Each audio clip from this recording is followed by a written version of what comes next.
古代一男子望着手里的手机不知所措，只因他刚带着手机穿越，不仅能和现代父亲通话，还能通过手机互传物资。原来本是特种兵少尉的他在执行任务时不小心摔下悬崖，再次醒来就看到3个鞑子拿刀冲自己砍来，秦天闪身到鞑子旁边，顺势夺过鞑子的刀，将他们砍翻在地。大当家威武！这一战有20多个土匪牺牲，秦天回到了自己单独的草棚，才融合原主的记忆。现在是崇祯7年，原主秦天本是旅顺守将黄龙的亲兵，旅顺被鞑子攻破，守将黄龙殉国，秦天带着10几个兄弟从旅顺城逃到老铁山，将原来的土匪头目打败，占山为王，继续跟后金对抗。后金在巩固了旅顺的防务之后，派兵500要剿灭他们。现在只剩下10几个人了，明天该怎么抵挡后金的进攻？突然手机铃声响起，拿出来一看，正是老爹打来的。卧槽，手机居然也穿越过来了！小天睡了没？老爹是你吗？你连我的声音都听不出来了吗？老爹，你听我说，我穿越了，穿越到明朝了。啥玩意儿？穿越还明朝？你网络小说看多了吧？正在这时，秦天的耳边传来一道声音：恭喜宿主携带手机穿越成功，已自动激活手机传送系统。你可以将手机放到任何想要传递的物体上面，即可实时传送给匹配对象。什么？还有这种操作？这也太厉害了吧！秦天有些不相信，他拿出2个铜钱放到手机下面，铜钱顿时消失不见。如果按照系统刚刚所说，这2枚铜钱此时应该已经传到了老爹那里。老爹，你看到2枚铜钱了吗？与此同时，老爹秦昊这边也响起一道声音：恭喜你成为穿越者秦天的手机传送系统的匹配对象，你也可以将手机放到任何想要传递的物体上面，即可实时传送给另一个时空的秦天。秦昊一脸懵逼地看着手中的铜钱，他没有看过网络小说，也不大懂穿越和系统是怎么回事。我收到了，真的是2枚铜钱。老爹秦昊有些兴奋，又有些怀疑。他拿起一个苹果放在手机上面，下一刻苹果不翼而飞。小天，你收到一个苹果了吗？秦天这一边，他手中拿着苹果，兴奋地说：老爹收到了，也就是说你也可以给我传递东西。秦天想到鞑子虽然退了，保不齐会晚上夜袭，以他们这10几个人绝对打不过，他必须寻求老爹的帮助。老爹，我这儿有点麻烦，我在明朝当兵，鞑子随时都有可能进攻，我们兵力不足，武器也不行，你能不能……秦天顿住了，他本来想说弄点枪炮过来，可是他刚刚一时没反应过来，这又不是他的部队上，老爹到哪里弄枪炮过来啊？老爹，你给我传一些煤气罐过来，越多越好。秦昊明白，听说过煤气罐爆炸威力，立刻用5800元购买了20罐煤气罐，又去药店买了很多药品，接着扫空了几个超市的巧克力、饼干和火腿肠。秦天看到草棚里满满的物资，满是感动。有了这些物资，我就有信心打败鞑子。草棚内跟他一起从旅顺城来的10几个兄弟，现在只剩下4个人了。4人看到满屋子的物资，惊呆了。秦天，这是怎么回事？大哥，这里怎么会有这么多东西？兄弟们，这个我一时半会解释不清楚，你们就当老天不想让我们死在这儿，所以来帮我们的。这里有一些吃的，还有药品。赵大彪、胡子，你们2个先把这些吃的给兄弟们分一些，我们已经好几天没吃什么东西了。张凯、二黑，你们2个跟着我，给伤员治伤。胡子拿出一根火腿肠，这是啥玩意儿？秦天也拿出一根火腿肠，塞到嘴里，大口大口吃了起来。众人也拿出火腿肠吃了起来，他们已经好几天没有好好吃一顿了。真香，好像还是肉的。我这辈子都没吃过这么好吃的东西，这个东西叫什么呀？火腿肠。火腿肠，好奇怪的名字啊！这还有巧克力，打仗的时候吃1块，能补充体力，一会给兄弟们也发一些。翌日一早，大哥，鞑子又上来了，有好几百人，怎么办呀？秦天看着冲上来的敌人，他给几人交代了几句，就带着枪法最好的张凯，带着几杆火枪，悄悄往山下爬了10几米，躲到一个大石头后面，向山上做了一个手势。赵大彪和胡子会意，将2个煤气罐滚了下去。他们除了滚石头之外，也没有别的能耐了。兄弟们小心，继续冲！只见秦天和张凯各有3击，2颗子弹同时射向2个煤气罐。这是什么？怎么比红衣大炮还要厉害？大当家威武，一下就打了这么多鞑子。秦天对着还在发愣的张凯喊道：老张别发愣了，快换枪继续瞄准。此时的火枪还很原始，打一枪装填一次，非常麻烦。秦天和张凯没有那么多时间装填弹药，就带了好几杆火枪。此时又有2个煤气罐从山上滚了下来，刚刚后面的鞑子根本就没看清楚，不知道是什么东西爆炸，还以为是大炮，也没有特别在意，只是往2边躲了躲。秦天和张凯瞅准时机，同时扣动扳机。兄弟们，冲下去，消灭鞑子，为兄弟们报仇！说着，他带头冲下山去，身后10几个弟兄此时也不要命的往下冲。鞑子500人刚刚已经被消灭了大半，剩下的不是受伤就是被吓懵了，根本没有多少战斗力，很快战斗就结束了。这一战太过瘾了，几百个鞑子一下子就被我们全部报销了。大当家真是战神下凡啊！赵大彪、胡子打扫战场，看看还有没有活着的敌人。作为一个历史资深爱好者，对明朝的历史秦天非常清楚。他知道旅顺此时只驻守有2500鞑子，刚刚已经消灭了500，还有2000人。晴天回到他的草棚里，要将大捷的消息告诉老爹，免得他心里担心。当他拨号之后，却发现手机没有任何反应。卧槽，不会遇到一个假冒伪劣的破系统吧？此时，另一边的秦昊正在警察局里接受盘问。天昊，知道我们为什么抓你吗？警官，我是好人，没有干过任何坏事，你们抓我过来干什么呀？你们肯定搞错了。其实秦昊心里清楚，一下子购买那么多煤气罐子的事情，警察怀疑他意图危害公共安全，但儿子穿越这件事说了也没人会信。我就是一个医生，这些年也没有出任何医疗事故，我能干什么坏事啊？你昨天晚上去煤气店，你购买了20罐煤气，你要这么多煤气干什么？我家里用的管道煤气，我要煤气罐干什么？反正没人能作证，你们还能找到那些煤气罐吗？你如果没买煤气，那煤气店老板诬陷你干什么？这我就更不知道了。就在此时，一个穿着军装的男人神色肃穆地走了进来。儿子明明没有死，部队却派人送来了照片，不仅送来100万抚恤金，甚至表示以后每年都有。儿子昨天下午牺牲了，但是昨天晚上我们还通过话。待秦昊返回家中，他迫不及待地拨通了儿子的电话。老爹，什么情况？怎么一上午都打不通你的电话？秦昊听到儿子的声音，悬着的心终于放了下来，也彻底相信了儿子穿越的事实。他将今天发生的所有事情向晴天说了一遍。经过了这些事情之后，我决定出国，在国内你所有需要的东西，不是非法就是限量，实在没法弄。尽管晴天真的很想老爹给他弄一些枪炮子弹过来，但一想到老爹一辈子都没出过国，毕竟能弄到枪炮子弹的国家治安都不好。老爹不行，国外不安全，你又人生地不熟，太危险了。我又不是3岁小孩，还把自己弄丢了不成？再说我在危险，有你那里危险吗？你妈离去的早，我们父子2人相依为命，你已经死过一次了，这次我无论如何不能让你再有危险，你放心，我没有问题的。晴天知道老爹的倔脾气，自己身处险境，他肯定不会坐视不理。你准备去哪个国家？我在网上查了，说巴铁那边不管，有很多地方都有武器卖。老爹，巴铁太危险了，太乱了，你不能去，要不你去漂亮国吧。我才不去呢，我怕他们又把我当间谍抓起来了，我还是去巴铁，毕竟相对来说我们2国关系铁，他们对我们很友好。秦昊突然想起来，还没问晴天那儿的情况。小天，你那儿怎么样？还好吧？我好着呢，老爹，我告诉你啊，我只用了4个煤气毯子，就消灭了将近500个鞑子。真的有这么厉害吗？那我再给你弄一些过来。你可别再被警察抓去了，我还有16个，也不着急。放心，昨天是我太着急了，以后我去不同的店，一个店只买1个。听到这里，晴天马上想到一个问题：明朝黄金和白银的兑换比例是1比10，银子很值钱，而老爹那边银子根本不值钱，反而黄金价格节节上涨。于是晴天将自己的想法给老爹说了，老爹也觉得这事儿可行。这事儿先不着急，我先买点银子传过去，你看看在那边能不能花，如果能花的话，你兑换成金条再传给我，我拿到银行看看能不能当黄金用，如果可以的话，那可是一个1本万利的买卖啊。还是老爹想的周到。晴天望着眼前老爹刚传送过来的物资，心中一酸。老爹肯定是把家里所有对自己有用的东西都传过来了，自己却没有机会在他身边尽孝了。晴天，达子这次全军覆没，肯定不会善罢甘休，我们后面怎么办？我还怕他不来呢，他不来，我现在也拿他没办法。他来多少，我消灭他多少。明朝是有大炮和火枪，但威力都不强。现在的大炮仰角没有这么大，在山脚下根本打不到他们。借助陡峭的山势和煤气罐，就足够消灭千军万马。除非敌人愿意用上万人来换他们10几人，何况老爹肯定会想办法给他提供武器的。敌人如果长期围困我们恐怕也坚持不了多长时间呀。嘿嘿，物资方面我会有办法的，你要帮我鼓励兄弟们的士气。另外还要修筑工事，让敌人的弓箭和火枪射不到我们，但我们又可以滚石头和煤气罐。明白。旗主，录好了，我军老铁山剿匪的500人全军覆没。老铁山只有几10个土匪，我们500精锐居然全军覆没，这怎么可能？旗主，千真万确，3个在山下留守的兄弟看得清清楚楚，土匪有一种威力强大的大炮，只用几炮就打死我们几百人。点骑兵500，随本旗主去往老铁山消灭土匪。旗主，山上只有几10个土匪，末将带领300人冲上去。此山地势险峻，易守难攻，就算你能攻上去，全歼敌人也会损失惨重。算了，让他们多活几天，大军围困，饿死他们。大当家，敌人看来是想困死我们呀。留几个人观察敌情，我们回山寨看谁耗得过谁。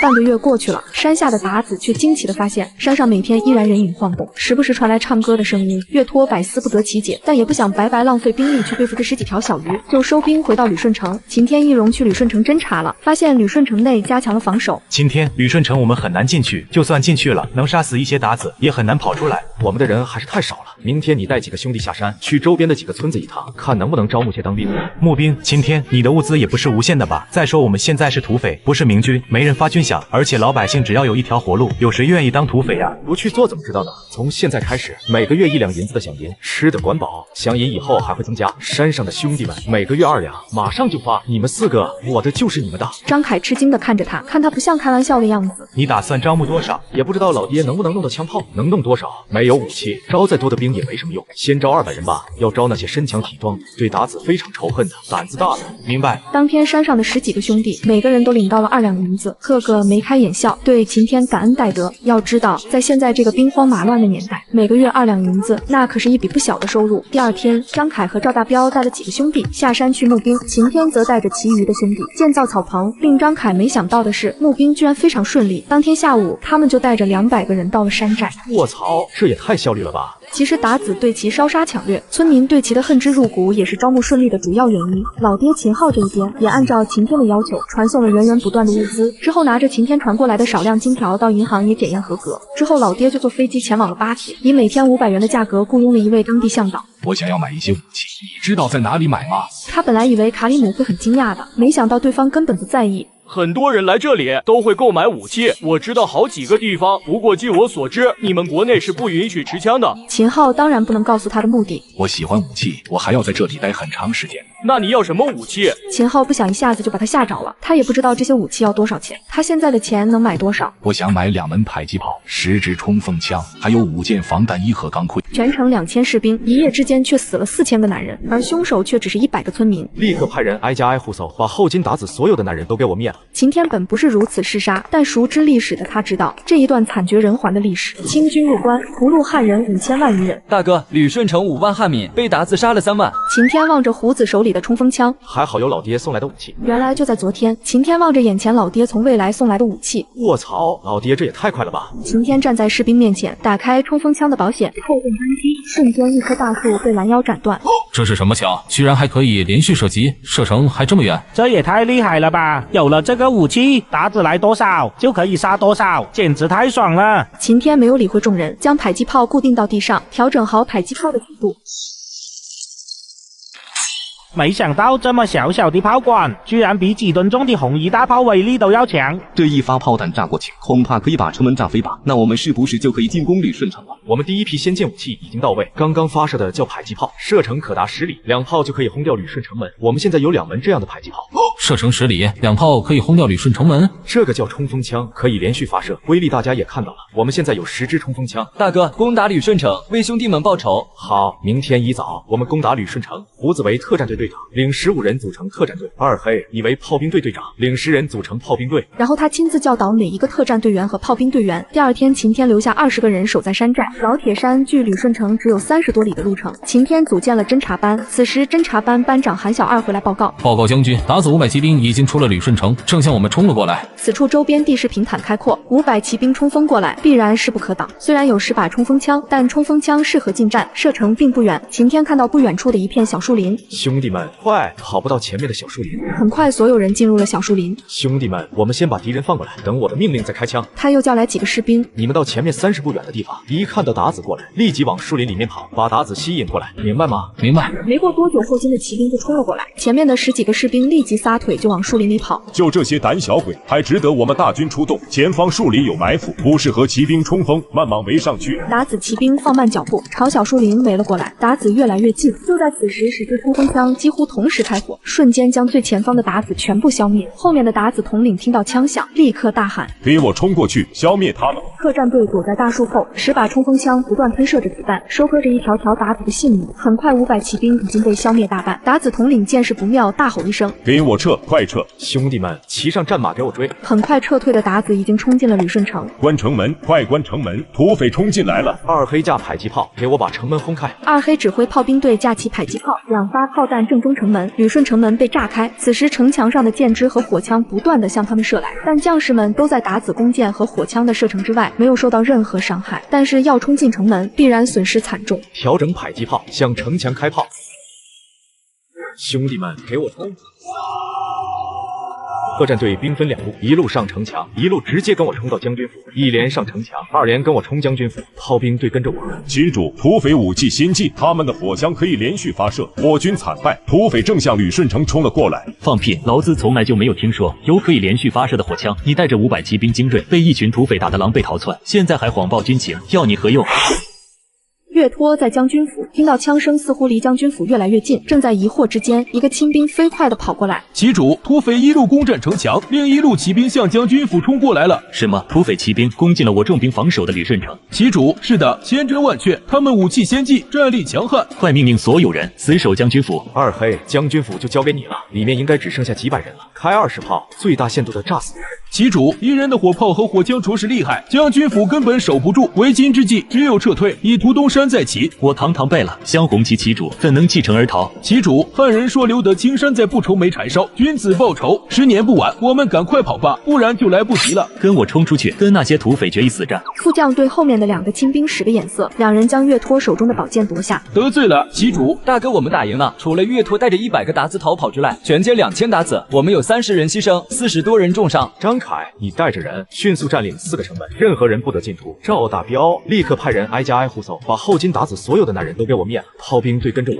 搜索将军府和军营。我要特别强调，只杀鞑子，对汉人老百姓一定要客客气气。如果有任何骚扰老百姓的行为，不管是谁，定斩不饶。当天晚上，所有将士在将军府摆开宴席。兄弟们，今天我们终于夺取了旅顺城，从现在开始，我们就不再是一个土匪，而是一支真正的军队。这里就是我们的第1块地盘。此战我们牺牲了30人，本将决定从现在开始，以后战死的兄弟家属将获得50两银子的抚恤，受伤的将士根据伤情的大小获得5两到30两银子的抚恤。将士们心中感动，在这个战乱的时代，死亡是家常便饭，就算是朝廷的士兵，战死也没有多少抚恤，而他们的将军不但战死的给高额抚恤，受伤的亲自治伤。誓死效忠将军。今天你们所有人作战勇敢，对老百姓秋毫无犯，每个将士奖赏5两白银。谢将军。5两白银可不是一个小的数目，足够一家人生活很长时间了。晴天回到自己的房间，拿起手机给老爹打了过去。老爹告诉你一个好消息。男人刚拿出来手机，眼前却出现几个箱子，然而男人却只是买来几箱啤酒，随后将啤酒倒掉，往空瓶子里加入汽油，用塑料袋和橡皮圈密封好，最后拿出手机，地上的啤酒瓶却凭空消失，之后拨通了儿子的号码。小天，这些汽油瓶你先收好，一定要注意安全。你虽然攻下了旅顺城，但敌人肯定会反扑。你要的武器数量有点多，我已经找人带我去白沙瓦，那边的武器便宜很多，你给我的黄金能买到更多的武器。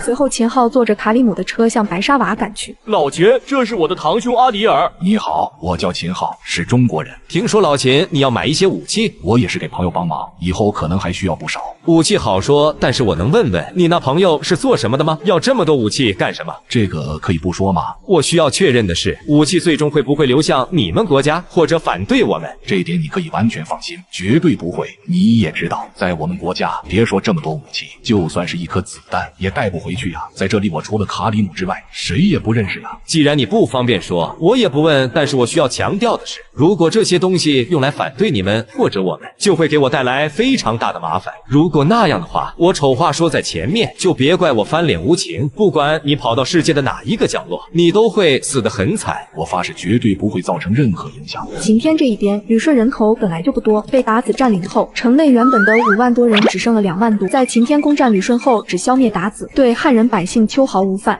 饱受掠夺欺凌的百姓才明白自己的不对来了，积攒的仇恨在这一刻彻底爆发。晴天也默认这一切的发生，老百姓也需要一个发泄口啊。第2天，当晴天招募士兵的时候，发现全城的百姓积极报名，很快就招募了2000士兵，另外还招募了5000百姓修筑城池。老百姓都知道，当鞑子再次攻占旅顺城，如果城池守不住，以鞑子的残忍，他们所有人都不会有好下场。还有帮忙修筑城池，每天还有100文的工钱，这让他们实在无法拒绝。报告将军，岳托逃回了荆州城，现在荆州城的鞑子大军出动，正向旅顺杀过来。荆州的鞑子大举进攻，这在晴天的预料之内，但他绝对不会放弃旅顺城，只是没想到这么快。来了多少人？报告将军，鞑子有5000人，都是骑兵，速度很快。知道了，继续探查，随时报告，尤其要搞清楚鞑子红衣大炮的情况。而此时的登州城登来总兵府邸，不知杨将军唤下官前来，所为何事？郭敬通是正4品的登州知府，而杨玉帆是正2品的登州和莱州的总兵。郭大人，杨某请你过来，主要是有一件事需要跟你商议。刚刚驻守庙岛群岛的士兵报告了一个消息，说辽东老铁山上一伙200人的土匪占领了旅顺城，消灭了驻旅顺的全部鞑子。什么？这怎么可能？据我所知，旅顺城城池也算坚固，还驻有鞑子2000多人，区区200个土匪怎么可能攻得下？又怎么可能杀死2000多鞑子？郭大人说的是，杨某也觉得不可思议，但是报告消息的是我安排在旅顺的探子，不太可能会谎报军情啊。我也有些拿不定主意，既不敢向朝廷汇报这个消息，又担心会错过什么机会。你我共同牧守一方，毕竟辽东和登州隔海相望，相隔并不远。辽东的战局跟我登州息息相关，就想跟你商量一下。将军，如果真如你所说，那些土匪极有可能就是旅顺之前的守军，他们占据旅顺，鞑子必然反扑，他们是无论如何也守不住的。将军是不是应该派兵增援啊？现在有2个问题，第一，这个消息实在让人不敢相信，如果派兵增援，怕会落入敌人的圈套。第二，自从尚可喜和耿仲明投降后金之后，后金水师实力突飞猛进，不充分准备，我也不敢贸然进兵啊。下官觉得还是应该派人过去了解一下具体的情况，再行定夺。朝廷这边先不着急上报，不然会影响皇上的判断和决策。杨玉帆觉得这重要的军情，如果不及时上报，将来朝廷追究下来，他隐匿不报就是重罪。之所以叫郭敬通这个知府过来，一是想听听他的意见，另外到时就算有事儿，也可以2个人分担责任。好，那我这就安排人过去查清情况，我们再做商议。好，如果到时有用得着下官的地方，将军尽管吩咐。报告将军，城外来了3个人，自称是朝廷东来总兵府的，求见将军。见我？不是，他们也不知道该见谁，就说见我们这里的最高负责人，带他们过来。将军，朝廷来招安我们了吗？秦天对这个崇祯朝廷其实没有什么好感，他看向张凯。如果朝廷真的招安我们，你怎么看？如果我们在老铁山寨的时候听说朝廷招安，我肯定非常愿意。现在嘛，我听你的安排，你说怎么办就怎么办，兄弟们都听你的。好，先见见来人。这位是我们这里的最高负责人，我们的秦天将军。见过秦天将军，我是朝廷登来总兵杨玉帆将军亲卫，我叫赵胜。见本将有什么事？听说秦天将军仅仅带领200人，就消灭了全部鞑子，占领了旅顺城。我们将军和所有将士们都很钦佩，特遣末将前来了解情况。就只有这些？将军什么意思？朝廷把东江水师撤走了，致使鞑子占领了旅顺城。我们消灭了鞑子，夺回了旅顺城，鞑子马上就会兵临城下。你们既没有兵力支援，也没有粮草支持，那你来干什么？将军息怒，杨将军也是刚刚得到消息，你们的战绩实在太过惊人，确实令人不敢置信，生怕是鞑子的圈套，所以派末将先行过来探听虚实。我个人猜想，只要将军效忠朝廷，加官进爵肯定是必然的。加官进爵，我不感兴趣，我只想消灭鞑子，回去告诉杨玉帆，他们丢的旅顺城我拿回来了。至于其他的，让他亲自过来，或者叫登州知府过来，我们当面谈。报告将军，鞑子5000骑兵离我们只有10里，5000步兵带着5门红衣大炮和很多工程器械，离我们还有30里。入伍仅1天的2000新兵，却灭掉了9000侵略了大明20年的后金骑兵。夸张的是，己方只有几十个轻伤。这是什么武器？怎么可以连续射击，而且威力还这么强？还有这个小小的炮管是什么？比红衣大炮还要厉害。如果不是亲眼所见，他是怎么也不会相信。自从大明与后金交战以来，一向都是输多赢少，而此人正是登来总兵杨玉帆将军亲卫。来旅顺城是因为得知秦天仅用200土匪就攻占了驻有2000敌军的旅顺城，杨玉帆对此却不敢相信，于是就派他来此打探虚实。此时却得到荆州城1万敌军入侵的消息，而之前见到的热武器正是老爹秦昊在白沙瓦刚刚购买到的。到手之后，立刻用手机传送到秦天这边，秦天则借助城墙地理优势和热武器射程优势，还有分别在第1级、第4级传送过来的煤气罐和汽油瓶，把贪功又轻敌的后金敌军灭了大部分，只逃走了极少数。秦天则是对参战将士每人赏银3两，而这些银子却是老爹秦昊从现代传送过来的。这段时间，秦天已经把旅顺城所有的黄金收集起来，给老爹传送回了现代。旅顺城已经没有黄金了，看起来要去登州一趟了，要不然老爹没钱买武器啊。什么？将军你亲自去登州？那我们怎么办？众人已经习惯了听秦天的安排行事，听说秦天要离开这里，心里有些不安。荆州大军这次几乎是倾巢出动，被我们几乎全部消灭，短时间内不会对我们旅顺发起进攻。将军，那我们可以一鼓作气占领荆州。现在占领荆州，我们或许可以做到，但是我们很难抵挡鞑子下一步的进攻，所以我们需要休养生息。我离开的这段时间，由你全权负责。由于不想落得跟毛文龙一样的下场，秦天决定带上了胡子以及一部分特战队员。等秦天安排好房屋后，已是晚上。赵胜周边海域都被后金控制了，我们怎么渡海？将军，我们有联络暗号，只要我们在半夜3更在老铁山上燃起2堆大火，我们大明的登州水师就会过来接我们。我去，你们这是把鞑子都当傻子吗？就算鞑子是傻子，后金的水师可都是尚可喜这样的汉奸。不过也好，正好可以会一会尚可喜这个汉奸。3更一到，他们在老铁山燃起了2堆大火。大概1个小时之后，一条战船驶到岸边，赵胜就带着20多人登上了战船。来接他们的是是一个水师千户，名叫周记，带着300将士，看到20多人挎着他们没见过的武器，非常惊讶。赵胜看出周记内心所想，于是向他解释道：“这是旅顺大支队伍，领头的是秦将军。秦将军真是威武，仅凭200人就占领旅顺城，周某佩服。”好说好说，感谢周千户不惧危险，亲自来接我们。周记见秦天没有跟他们继续聊天的意思，就将他们安排好住的地方。第2天，胡子带着4个特战队员拿着望远镜，分别监视4个方向。没过多久，胡子匆匆来报：“将军，敌人追过来了。”秦天来到甲板上，拿起望远镜观察敌情。上可喜的水师有3艘战船，而且他们是顺风，应该很快就能追上我们。此时周记听说敌人3艘战船很快就能追上他们，而且上可喜的水师久经战场，实力强悍，吓得有些不知所措。周千户，这3艘敌船的速度都比我们快，我们跑是跑不掉的。我送你一份天大的功劳，将所有的敌船消灭，如何？可是敌人有3艘战舰，速度又快，兵也比我们多，我们如何将他们消灭？周千户、秦将军他们只有200士兵，带着刚刚招募1天的新兵，硬是把达子的5000骑兵和5000步兵消灭得干干净净。真有这么厉害？这一战我全程参与，还会骗你不成？所以我建议你听秦将军指挥，到时候功劳还不是你的。秦将军，现在跑是跑不掉，若你真的有把握打败敌人，我和我的兄弟听你指挥。左右2艘船上有红衣大炮2门，正面的那艘船上没有。现在你命令调转航向，向右边那艘有大炮的船冲过去，我要炸毁那艘船。调转航向，向右边敌船驶去。胡子命令迫击炮摧毁对面的敌船。胡子立即指挥炮手架起2门迫击炮，2声巨响，甲板都在颤抖，2枚炮弹呼啸着飞向敌船，1发炮弹在船头爆炸，而另1发炮弹却落空。炮手继续调整角度，再次开炮，这一次2发炮弹正中敌船，敌船被炸得4分5裂。秦将军威武，周某佩服。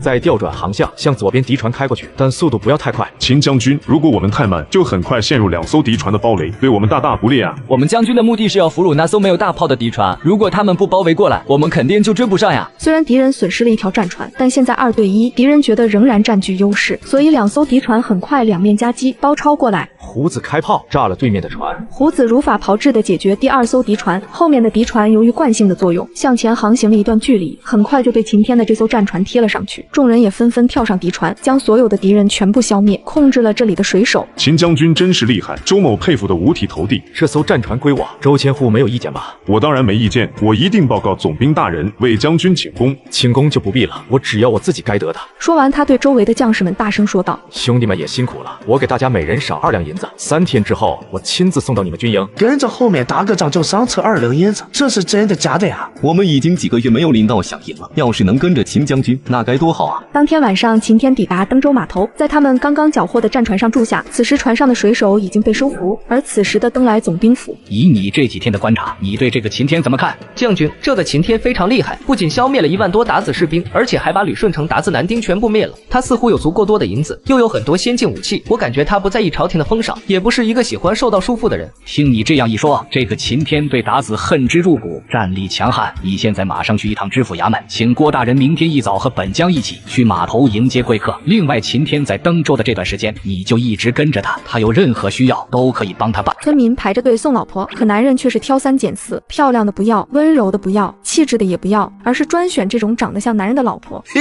我去，胡子，你这是什么审美啊？这位少爷，求求你收了我家女儿吧，再没有吃的，我家女儿就要饿死了。可能是看秦天衣着华贵，一时间灾民纷纷上前，仿佛抓住了生的希望。这是瞌睡来了送枕头啊！旅顺城现在正好缺少人口，大叔，如果你们愿意跟我走，我保证你们能顿顿吃饱饭。就在此时，2个士兵走了过来。不巧的是，秦天见过这2人，正是水师千户周记的士兵。拜见秦将军，楚将军收留。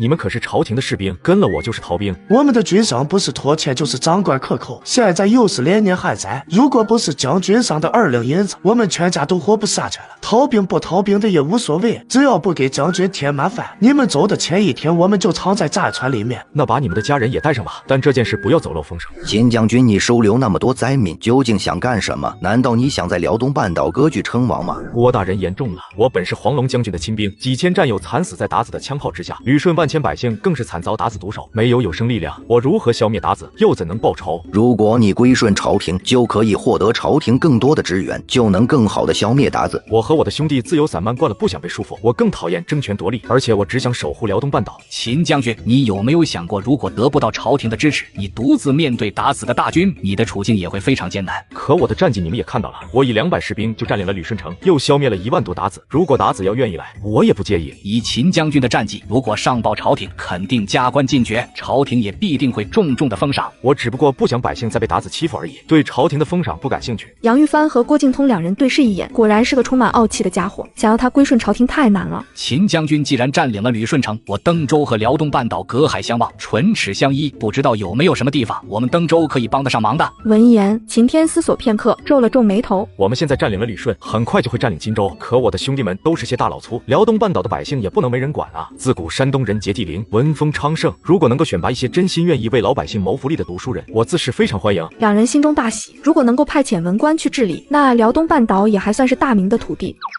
秦将军忧国忧民，我等佩服。我即刻选拔官吏，派往旅顺，协助秦将军恢复地方秩序。我不需要官吏，如今朝廷大多数官吏都欺压百姓，哪有几个像杨将军和郭大人这样的好官啊？我只需要真心为百姓着想的读书人，还必须听从我的安排。秦将军旅顺也是大明的土地，你这军务上自行其事，政务上也不让朝廷插手，恐怕是不太合适吧？杨将军怕不是忘了，旅顺去年就被鞑子占了，万千百姓沦为鞑子的奴隶，鞑子更是无恶不作。那个时候朝廷在哪儿？军队在哪儿？当然你们不愿意也没关系，就当我什么也没说。在郭靖通心里，秦天说的不无道理，而且只是一些读书人而已。他相信终有一天，他们和秦天会达成一致意见的。秦将军，如果是朝廷派遣不受朝廷管辖，那是不可能的。我以私人名义号召读书人去旅顺，你觉得如何？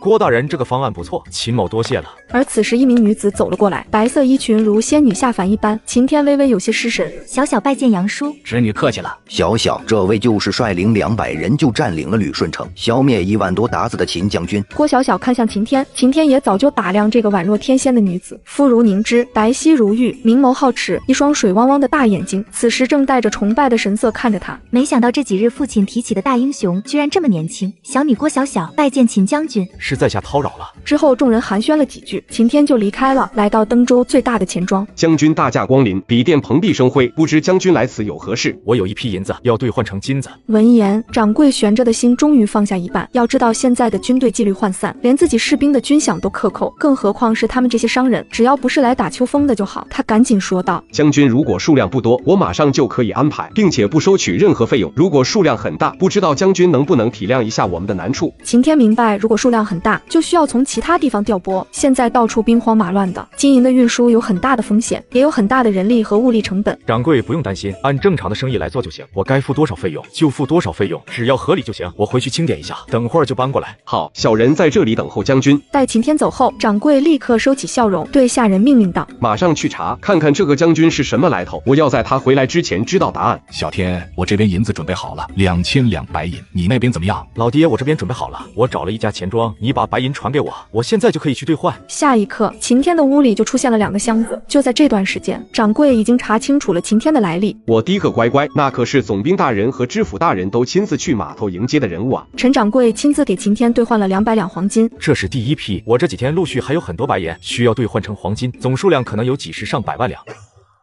上百万两，秦将军小店一下子拿不出这么多黄金呀。没关系，明天只有大概2万两，后天开始多一些。你想办法尽快从其他地方调黄金过来吧。100万两白银也才10万两黄金而已。好，我马上去筹集，还请秦将军宽限几天。尽快吧，我就在登州城等着。不过你也知道，前线军情紧急，我也不能耽搁太久。明白，我一定尽快。女子原本应该酒足消消乐，而将军却只是把他们赶出家。可女人不但不感恩，反而叫嚣了起来。可旁边的灾民却很开心。秦将军真是个大善人，不仅给我们吃的，还给我们房子住。原来这些灾民正是秦天从登州带回来，同行的还有50名读书人，用于治理旅顺城，甚至船舱内还偷偷藏着200多士兵和800多家属。当战船缓缓驶离码头的时候，很多人都跪在甲板望着登州城无声的哭泣。从此他们将要背井离乡，去到一个陌生的地方。张连长，鞑子来了，什么情况？一艘战船向旅顺港驶来，情况不明，立即通知集合队伍。报告连长，战船只有1艘，在10里外停止前进，周围没有发现其他战船。所有人进入战斗状态，炮兵架好迫击炮，等候我的命令。将军马上就要到了，为什么停止前进啊？如果我们再靠近的话，我怕炮兵会把我们当鞑子打死了。兄弟们肯定不知道，我们缴获了鞑子的战船，说不定真的会给我们来一炮。那现在怎么办？秦天也一直在想办法，只是他也还没有想到更好的联络方式。看来我们只能当一回降兵了，举起白旗吧。连长，战船上升起了白旗，继续向我们驶了过来。难道鞑子的战船要向我们投降？正当他无法判断的时候，他从望远镜里看到了秦天。都放下武器，是将军回来了。将将军，你终于回来了。这些人是？秦天此时却是愁眉苦脸，因为提前没有办法通知张凯做好准备。小小的旅顺城突然来了这2000多人，该如何安置？而此时将军府，其他事情回头再说。现在的问题是，这突然来了2000多人，怎么安置？众人一时也没有主意，都皱着眉头在深深思索。张凯想了想，说道：“将军，其实要解决这个问题也不难，只是要下一个决定。”众人之中，除了秦天，就是张凯头脑灵活。听他这样说，都纷纷看向他。说说看。张凯有些迟疑的开口：“我们占领旅顺的时候，这里有鞑子家庭3000多，因为他们迫害旅顺百姓。当时我们只是斩杀了所有鞑子的男人，还有女人仍然留在家里。”你的意思是把那些女人都杀了？虽然他们是鞑子女人，如果当时他们攻入旅顺的时候杀了也就杀了，但是过了这么多天，旅顺已经安定下来了，再突然大开杀戒，似乎也有点下不去手。大家都看着秦天，秦天沉默良久。作为一个新时代穿越过来的人，他虽然恨鞑子，但是要对手无寸铁的女人下手，还是有点于心不忍。城里现在还有多少鞑子家庭？有4500多户。赵大彪，你立即带人过去，将这4500多户鞑子家庭强行2户并作1户，迅速腾出2000多户住房出来，允许他们带走粮食、被子、衣服等东西，将床、厨房用品、桌椅板凳这些东西都必须留下。现在就去办。将军，他们把被子和粮食带走了，这2000多人吃什么？用什么呀？这个问题秦天早就想到了，他早就安排老爹采购了5000床崭新的被子，仓库里有5000床被子，等会儿给他们发。这才有了开头那一幕。而此时的广场上堆积着老爹秦昊传送过来的物资：30万斤土豆、30万斤大米、5000桶食用油、5000袋盐。我们已经给每一个家庭都安排了一套房子，每个家庭都将获得足够的生活物资，让大家能平稳度过最开始艰难的几个月时间。带回来的人顿时激动起来，好多人都感动得痛哭流涕，纷纷起身下跪。他们不但有自己的房子住，还能领到这么多物资，感谢秦将军大恩大德。晚上，将军府，张凯等人正在汇报着近日的情况。将军遵照你的要求，上次守城之后，我们找回来2000多匹战马，现在我们一共有战马4000匹。我们对所有的将士进行了基本的训练，所有人都学会了骑马，也基本上能在马背上作战，不过还不熟练，战斗力还不强。4000匹战马可是一支强大的骑兵队伍。辽东本来就产马，鞑子又背靠蒙古，战马资源丰厚，那一战之后反而便宜了秦天。我们这段时间重新整修了城墙，现在我们已经做到，只要鞑子的大炮不打到城墙上，我们可以在保护自己基本不受伤的情况下，在城墙上对鞑子狠狠打击。你们这段时间辛苦了。从今天你们应对我们的战船和安置这2000多人来看，你们的能力提升很快，我很满意。这次我去登州收获颇丰，首先缴获了一艘战船，现在就有了一个问题，我们要逐步开始组建我们自己的水师。所有人都很兴奋，这么短的时间，不但有了强大的军队，还有了战船，即将拥有属于自己的水师了。我准备让郑成才和徐三茂担任船长和大副，他们原来的200多人都作为水师的基础力量，再招募500人进行严格的训练，让这艘船尽快形成战斗力。赵大彪，你负责监管这支队伍，让他们按我们的要求进行训练，改掉他们原来的坏习性和不好的思想。而郑成才和徐三茂正是原水师千户周记的手下。是将军，我还在登州招募了50个读书人，他们将会充当各级官吏，以后旅顺城的政务管理要逐步由他们负责。张凯他们的工作你来安排，尽快让他们开始工作。是将军。二黑明天开始再招2000士兵，立即加强训练，半个月之后攻打荆州城。旅顺在50个读书人的管理之下进入了正轨，而胡子和二黑很快就招募了一些士兵，现在他们的军队发展到4000骑兵、1000水师。4000骑兵分成2个团，张凯担任1团团长，赵大彪担任2团团长。秦天给他们这支军队取了一个名字叫老铁军，缴获的战船则叫定远舰。将军，鞑子又给荆州增派了5000大军，现在荆州有鞑子15000人。命令1团和水师留守旅顺，2团特战队、炮兵队攻打荆州城。报告旗主，旅顺方面2000骑兵昨晚出发，正向荆州城疾驰而来。他秦天2000骑兵就敢攻打我的荆州城？岳托不敢相信，虽然几个月之前他的旅顺城被秦天200人攻破，在他看来终究是自己和手下将领大意了。而此时荆州城不但有15000大军，还有60门红衣大炮，所以岳托有恃无恐。恭顺王，秦天的大炮非常厉害，这一次就看你的了。请贝勒爷放心，我60门大炮发射，秦天的将士就算是铁打的，我也要炸他几个。